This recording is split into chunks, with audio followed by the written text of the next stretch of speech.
Everyone, let us just start with artificial neural network. जैसे नाम है आर्टिफिशियल न्यूरल नेटवर्क, ये न्यूरल नेटवर्क क्या है? These are nothing but connection of neurons in your brain. हमारे brain में जो छोटे छोटे सेल्स होते हैं उसको बोला जाता है न्यूरॉन। तो हमारे ब्रेन में किस तरीके से इंफॉर्मेशन पास होता है और वो एक्शन में कन्वर्ट होता है, तो न्यूरॉन के बिहेवियर को समझ के बहुत सारे साइंटिस्ट लोगों ने एक एल्गोरिदम प्रिपेयर किया है by the inspiration. So let us just see firstly कि हमारे ब्रेन का न्यूरॉन किस तरीके से वर्क करता है। ठीक है, so these are three parts of a neuron. The first part जहां से इंफॉर्मेशन अंदर की तरफ जाता है, so this red colour line are nothing but information. Dendrites information को कलेक्ट करता है। आगे सारे information are combined in the nucleus. जैसे करंट इलेक्ट्रिसिटी के अंदर बहुत सारे करंट्स बाहर से आ रहे हैं और एक ब्रांच में आकर कनेक्ट हो जाते हैं, एक ब्रांच में आके मिल जाते हैं। तो वैसे ही combination combining of all the signals are taking place in this nucleus. उसके बाद में कंबाइन होने के बाद ब्लू डॉट के ऊपर एक्टिवेशन होता है। एक्टिवेशन का मतलब एक डिसीजन मेकिंग होता है कि आगे जाके करना क्या है।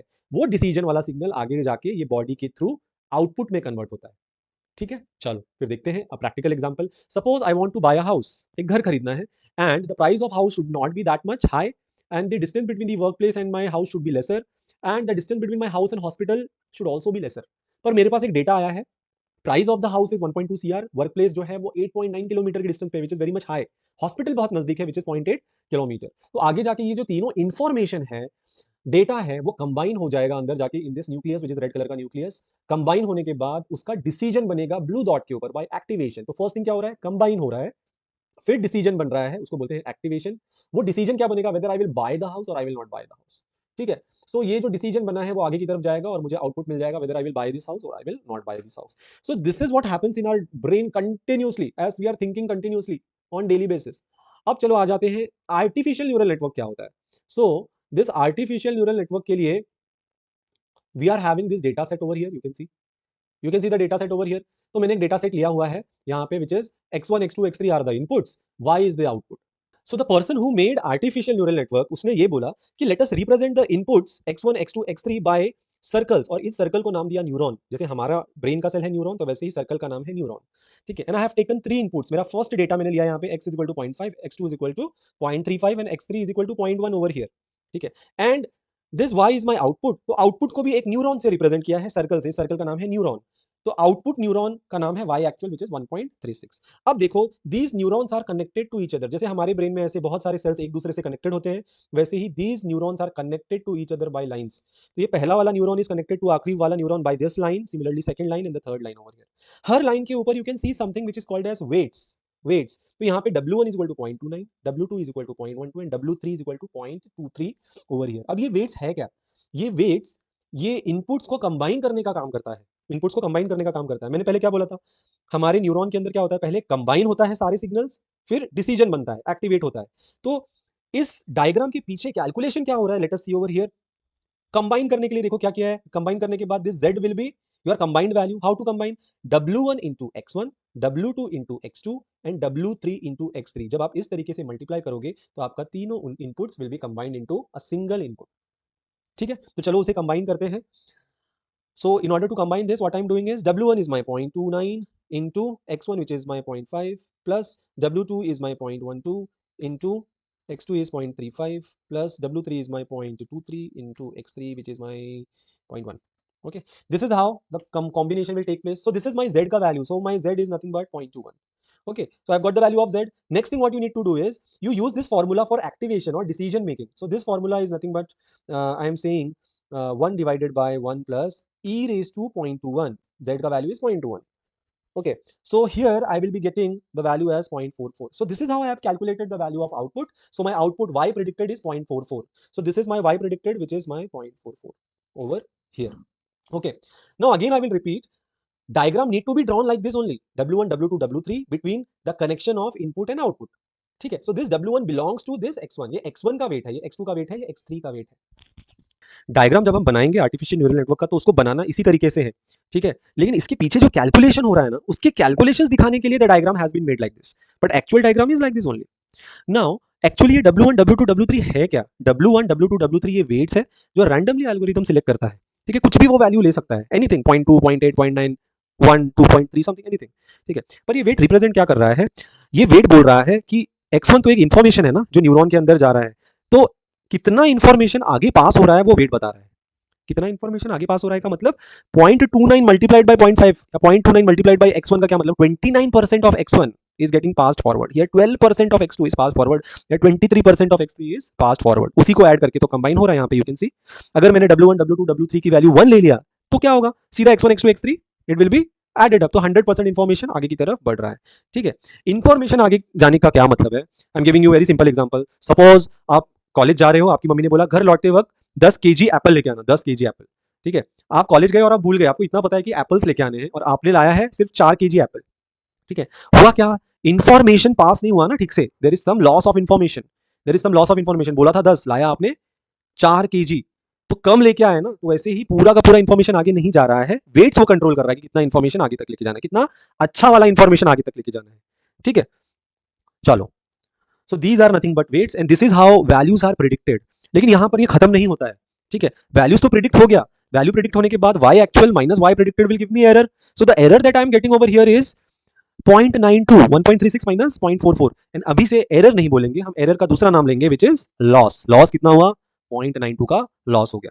ठीक है, चलो अब ये लॉस को चेंज करना है, मुझे एरर कम करना है। ठीक है, तो एरर कम करने के लिए एक ही चीज है यहाँ पे जो चेंज हो सकती है, एक ही चीज है जो चेंज हो सकता है, वो क्या है, वो है वेट्स। अगर मैं कुछ करके वेट्स चेंज कर दूं तो मुझे ऐसा वाला वेट मिलेगा कि आगे जाके ये जो लॉस है वो जीरो हो सकता है। आई रिपीट अगेन, ऐसे W1 W2 W3 के वैल्यूज अवेलेबल हैं जो हमारे लॉस को जीरो कर सकता है, लेकिन वो W1 W2 W3 कैलकुलेट करना बहुत ही डिफिकल्ट है। उसलिए हम ट्रायल एंड एरर मेथड से बार बार वेट चेंज करते हैं और हम लोग बार बार लॉस निकालने की कोशिश करते हैं, एरर निकालने की कोशिश करते हैं, उसे कम करने की कोशिश करते हैं। But most of the time क्या होता है, एरर कम करने की जगह पे बढ़ भी सकता है अगर आपने और गलत वेट ले लिया तो। ठीक है, तो अभी तक जो हमने सीखा आर्टिफिशियल न्यूरल नेटवर्क, वो दो पार्ट में डिवाइडेड है। पहला पार्ट है फॉरवर्ड प्रोपोगेशन, तो फॉरवर्ड प्रोपोगेशन में हमें y प्रेडिक्टेड वैल्यू मिलता है। ठीक है, इसके आगे का जो पार्ट है उसको हम बोलेंगे बैकवर्ड प्रोपोगेशन। बैकवर्ड प्रोपोगेशन में हम फिर से पीछे की तरफ आते हैं, W1 W2 W3 का वैल्यू हम चेंज करते हैं, तो वो चेंज करने के प्रोसीजर को बोलते हैं backward propagation algorithm, which is the second part of artificial neural network. So let us see that second part which is backward propagation algorithm. Weights कैसे चेंज होता है, ओके सी, ये है हमारा पुराना wait W1.29, W2.12 and W3 which is 0.23। उसको मैंने क्या किया है, पुराने वेट को x एक्सिस के ऊपर प्लॉट कर दिया हुआ है। So this is my old weight, W1 old is 0.29। हमें बैक प्रोपोगेशन एल्गोरिथम कभी भी नया वेट नहीं देता, वो हमेशा हमें देता है change in weight. Change in weight का मतलब पुराने वाले वेट में कुछ और ऐड करोगे तो एक नया वेट मिल जाएगा। You are having 10 rupees, if I add 2 more then you will be getting 12, तो 12 हमारे पास नया पैसा है। पुराना कितना था, 10, 2 और ऐड किया, तो वैसे ही ओल्ड और ये डेल्टा W ऐड करोगे तो W1 न्यू मिल जाएगा। तो ये डेल्टा W हमें कैलकुलेशन से मिलता है। ठीक है, so what is the formula of this delta W? So for delta W1 it is n into x1 into delta, और ये जो डेल्टा का फॉर्मूला है, डेल्टा का formula is written over here, y predicted into 1 minus of y predicted, y actual minus y predicted. तो सिर्फ हमने value substitute की है, c एक्चुअल एंड प्रेडिक्टेड की। सो डेल्टा मिल गया विच इज 0.22 ओवर हियर, तो 0.22 डाल दिया, x1 का वैल्यू 0.5 और n का वैल्यू 1 लिया हुआ है। अभी के लिए n का value you consider to be 1, this n is nothing but learning rate. ठीक है, अभी why I have multiplied x1 over here with delta W1, क्योंकि ये जो W1 है ना, ये x को करस्पॉन्ड, ये x1 का वेट है, x1 का कितना इंफॉर्मेशन आगे जा रहा है वो W1 कंट्रोल कर रहा है, इसीलिए हमने मल्टीप्लाई किया हुआ है x1 से। ठीक है, चलो आगे आ गया हमें डेल्टा W1 का value which is 0.11 over here. अभी if this delta W1 is 0.11, so new one is old plus delta W1 which is 0.4, तो इस तरीके से नया W1 new we have got which is 0.4। देखो चेंज हो गया, पहले 0.29 था, अब हो गया 0.4। In the same procedure we will calculate delta W2 and delta W3। ठीक है, this is how we will get W1 W2 W3 के नए values. Once we have got new values of all the 3 weights, फिर से हम वही procedure करेंगे, z निकालेंगे, हम फिर से जाएंगे एक्टिवेशन के लिए और फिर से हम एक प्रेडिक्टेड वैल्यू हम निकालेंगे। ठीक है, इस तरीके से आपका एक इटरेशन खत्म होता है। This is your one iteration. जब आप नए वेट्स चेंज कर लेते हो, तो हमारा एक इटरेशन खत्म हो जाता है। मतलब आप आगे की तरफ गए, आपने y प्रेडिक्टेड वैल्यू निकाला, फॉरवर्ड प्रोपोगेशन, फिर पीछे आए और वेट का वैल्यू चेंज किया, बैकवर्ड प्रोपोगेशन, यहां हो गया वन इटरेशन। मतलब आप घर पे हो, सुबह उठ के कॉलेज गए, फॉरवर्ड प्रोपोगेशन, फिर से वापस आए घर पे, बैक प्रोपोगेशन, तो this is your one cycle. So this one cycle is your one iteration. तो एक इटरेशन में वेट चेंज हुआ, सेकंड इटरेशन में नया प्रेडिक्टेड वैल्यू मिलेगा और नया वेट मिलेगा।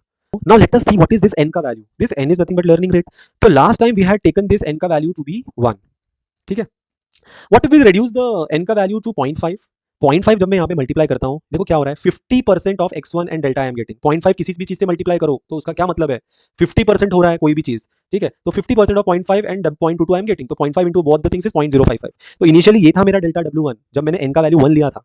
है ना, पूरा का पूरा 0.5 इंटू 0.22 मिला था जब n का वैल्यू वाज 1। आगे देखो डेल्टा W1 हाफ हो गया इसके, तो मेरा जो W1 न्यू है वो क्या मिला, 0.345 मिला, पहले 0.4 मिला था। तो whenever you reduce the value of n, तो नया जो मुझे न्यू वेट मिलेगा वो बहुत छोटे छोटे स्लाइसेस में मिलेगा, बहुत ही छोटे छोटे स्लाइसेस में मिलेगा मुझे। ठीक है, अगर मैंने यहाँ पे 0.1 कर दिया तो ये डेल्टा W1 और छोटा हो जाएगा, मतलब जो वेट्स चेंज हो रहा है ना वो छोटे छोटे स्टेप्स में चेंज होगा। ठीक है, तो इसको हम बोलते हैं लर्निंग रेट। अगर मैंने ये n का वैल्यू 2 ले लिया तो W1 जो है वो मुझे बहुत बड़े बड़े स्टेप्स में चेंजेस मिलेंगे उसके। ठीक है, तो this is nothing but learning rate. वो बस डेल्टा W1 का साइज वो कम ज्यादा करता है, नथिंग एल्स। ठीक है, चलो अब आई एम नॉट सेटिस्फाइड, क्योंकि W1 W2 W3 को कितना भी चेंज कर रहा हूं तो एरर मेरा ज्यादा कम नहीं हो रहा है, it is not going the way I wanted. So what I can do is I want more number of weights in the system. मैं सोच रहा हूँ 3 वेट से काम नहीं चलने वाला है, मेरे को कम से कम 10 15 16 वेट्स चाहिए। तो और वेट्स ऐड करने के लिए अब क्या करूं मैं, और वेट्स ऐड करने के लिए I will put a hidden layer in between. You can see this is termed as hidden layer. मैं जानबूझ के न्यूरॉन्स बीच में ऐड कर रहा हूं। अभी तक हमारे पास जो न्यूरॉन थे वो इनपुट लेयर जो हमें क्वेश्चन में दिया हुआ था कि ये 3 इनपुट है और एक आउटपुट है, लेकिन हम वेट्स और बढ़ाने के चक्कर में हमने जानबूझ के ये 3 न्यूरॉन्स बीच में ऐड कर दिए। तो जब भी आप ऐसे कुछ करोगे तो इसको बोलते हैं हिडन लेयर।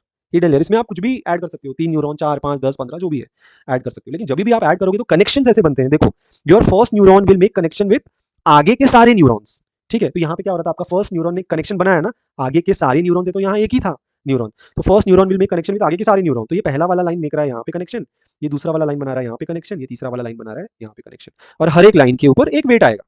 ठीक है, ऐसे ही दूसरा वाला न्यूरॉन से जो 3 रेड लाइन निकल रहे हैं वो तीनों न्यूरॉन के साथ में कनेक्शन बना रहे हैं, सिमिलरली दिस थर्ड न्यूरॉन। तो जो टोटल नंबर ऑफ वेट्स आया है सिस्टम के अंदर वो आ गया है 12 वेट्स। मतलब मैं फॉरवर्ड प्रोपोगेशन करूंगा, एक मुझे आउटपुट मिलेगा, एरर निकालूंगा, जब मैं फिर से पीछे जाऊंगा ना तो ये सबके वेट्स चेंज हो जाएंगे, W12 11 10 से लेके ये 1 सबका चेंज हो जाएगा। सो इस तरीके से possibility of reducing the error increases.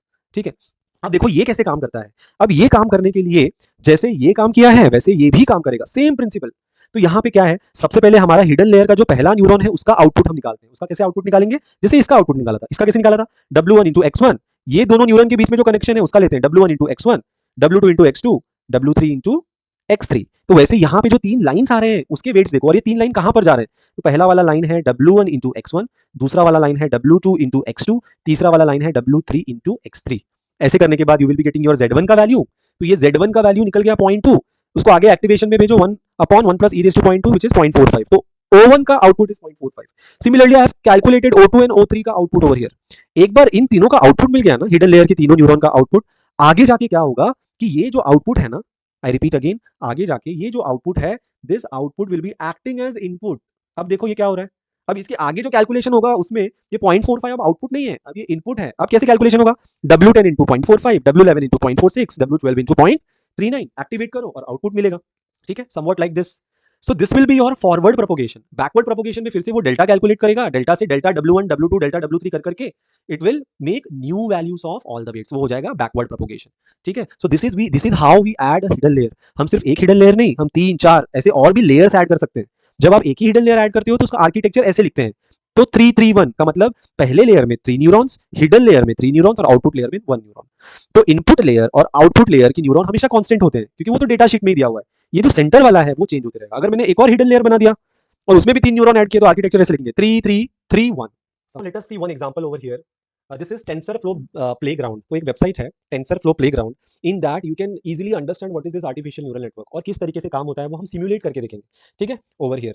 So यहाँ पर जो आप देखोगे what all these things are there. तो यहाँ पे these are two inputs which are x1 and x2. These are two inputs. ठीक है, and ये जो फोटो दिख रहा है this photo is your output का photo and it is a classification का problem. क्लासिफिकेशन का प्रॉब्लम मतलब what you can see over here is there are two color के dots, blue dots हैं और orange color के dots हैं। तो आउटपुट न्यूरॉन्स हम जो बना रहे थे, output neurons that we had drawn over here, देखो यहाँ पे जो ब्लू कलर का, तो सर्कल के जगह पे उन लोगों ने आउटपुट दिखाया हुआ है यहाँ पे। ठीक है, so this is the output neuron, box को बस बड़ा कर दिया है। ठीक है, तो आगे जाके करना क्या है कि ऐसा एक बाउंड्री प्रिपेयर करना है सो दैट आप क्लासिफाई कर सको कि ब्लू वाले डॉट्स कौन से हैं और ऑरेंज वाले डॉट्स कैसे हैं। मतलब अभी समझो क्या मतलब मैं बोल रहा हूँ। देखो ऐसा एक, जैसे इसने ट्रायंगुलर बाउंड्री क्रिएट किया है ना, ये सिमुलेशन करने के बाद का रिजल्ट है, तो ऐसा एक बाउंड्री क्रिएट हो जाए सो दैट अच्छे से डिफरेंशिएट हो जाए कि ये ब्लू वाले डॉट्स है अंदर बाउंड्री के अंदर, बाउंड्री के बाहर ऑरेंज वाले डॉट्स है, तो आपके आउटपुट ऐसे दिखने चाहिए। ठीक है, so again I am going back. So this is your input neuron, first input neuron x1, second input neuron which is x2 over here. यहाँ पे 2 हिडन लेयर्स लिए हुए हैं, देखो 2 hidden layers I have taken. पहले वाले hidden layer में there are 4 neurons and second वाले हिडन लेयर में मैंने लिए हैं 2 न्यूरॉन। आपको चाहिए तो आप नंबर ऑफ हिडन लेयर कम भी कर सकते हो या हिडन लेयर हटा ही सकते हो। See I have removed the hidden layer. When I have removed the hidden layer, this is the first neuron, this is the second neuron, ये है आउटपुट न्यूरॉन, इन दोनों के बीच में there is connection, connection by a line and that line represents weight. तो इसका wait है 0.47, इसका वेट है 0.31 ओवर हियर। ठीक है, आगे बढ़ के और देखते हैं और क्या-क्या चीज़ें अवेलेबल हैं यहाँ पर। So at the top you can see epoch. एक इपॉक का मतलब होता है एक इटरेशन, का मतलब होता है एक साइकिल। मतलब वन इपॉक का मतलब ये आगे गया, आगे जाने के बाद कुछ प्रेडिक्ट किया, प्रेडिक्ट करने के बाद एरर निकाला, एरर निकालने के बाद वेट्स चेंज किया। तो जब वेट फिर से चेंज किया दैट इज़ वन इपॉक। ठीक है? तो वन इपॉक में एक बार वेट चेंज होता है, 100 इपॉक होगा तो 100 बार वेट चेंज हो रहा है। ठीक है? ऐसे। Learning rate as I had explained you over there, learning rate n का वैल्यू 1 लोगे तो ज़्यादा-ज़्यादा डेल्टा W की वैल्यूज़ मिलेंगी। देखो ये वाला part. If you take n का वैल्यू 1 तो ज़्यादा-ज़्यादा डेल्टा का वैल्यू मिलेगा यहाँ पे। n का वैल्यू अगर मैंने हाफ कर दिया, 0.5 कर दिया तो जो इंक्रीमेंट होगा न्यू वाले W में वो छोटी-छोटी इंक्रीमेंट्स होंगी। ठीक है? यहाँ पे। तो ये देखो कितना लर्निंग रेट दिया हुआ है, 0.03, 0.01, 0.000001, तो वेट्स बहुत धीरे-धीरे, धीरे-धीरे बढ़ेगा। ठीक है? चलो। उसके बाद है एक्टिवेशन फंक्शन। देखो बहुत सारे एक्टिवेशन फंक्शंस हैं। हमने जो एक्टिवेशन फंक्शन यूज़ किया था, वो वाला एक्टिवेशन फंक्शन था sigmoid, which is 1 upon 1 plus e raise to x. और भी एक्टिवेशन फंक्शंस हैं, तो लीनियर भी है, टैनेज भी है, रेलू भी है, तो हम सिग्मॉइड यूज़ करते हैं। रेगुलराइजेशन क्या है, रेगुलराइजेशन रेट क्या है, वो हम देखेंगे आगे जाके। अभी के लिए कुछ मत रखो वहाँ पे, it will be too much for one lecture. Then problem type, it is classification problem. Classification मतलब हम डिफरेंशिएट कर रहे हैं ब्लू डॉट और ऑरेंज डॉट के बीच में, क्लासिफाई कर रहे हैं। ठीक है? फिर यहाँ पे आके देखो this is ratio of training, तो वो ट्रेनिंग टेस्टिंग डेटा, तो 50% training, 50% data. Noise is zero, noise zero का मतलब हम जानबूझ के ऐसे वाले डॉट्स भी इंट्रोड्यूस कर सकते हैं। देखो मैं नॉइज़ बढ़ा रहा हूँ तो क्या हो रहा है, ऑरेंज वाले डॉट्स ये ब्लू वाले रीजन में आ गए। जब मैं ऐसे करूँगा ऑरेंज वाले ब्लू में आ जाएँगे और कुछ ब्लू वाले ऑरेंज में जाएँगे। तो वो बाउंड्री बनना डिफिकल्ट हो जाएगा। देखो, यहाँ पे ऐसे बाउंड्री बनना चाहिए ना, तो बाउंड्री बनना डिफिकल्ट हो जाएगा। बाउंड्री बनने के बाद भी एरर आएगा उसके अंदर, ठीक है? तो ये तो सिर्फ सीखने के लिए है। तो मैं एरर या नॉइज़ को मैं ज़ीरो कर रहा हूँ देखो। ज़ीरो मतलब अच्छे से सिर्फ बीच में ब्लू वाले डॉट्स, तो इनपुट ही ऐसा लो कि सीखना आसान हो जाए।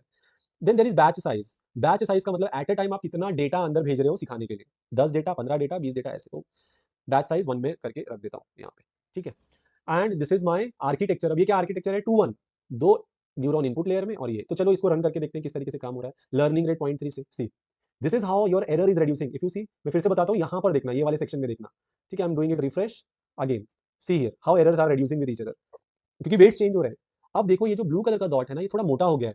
क्यों? क्योंकि जितना ज़्यादा वेट, उतना ज़्यादा ये लाइन का थिकनेस होगा। तो यहाँ का वेट है 0.61, यहाँ का वेट है -0.026, इसलिए वो बहुत ही पतला दिख रहा है। और देखो अभी तक वो क्लासिफिकेशन बाउंड्री तक पहुँचा भी नहीं, क्योंकि लर्निंग रेट बहुत ही कम है। चलो learning rate I am increasing 0.1 कर देता हूँ। देखो अभी वेट्स कितना जल्दी-जल्दी बढ़ रहा है। इसीलिए ये लाइन का थिकनेस देखो कितना मोटा हो रहा है। This is -3.9 and this one is 3.7, कुछ इस तरीके से। अब देखो बाउंड्री कैसे बनना स्टार्ट हो रहा है, इस तरीके से।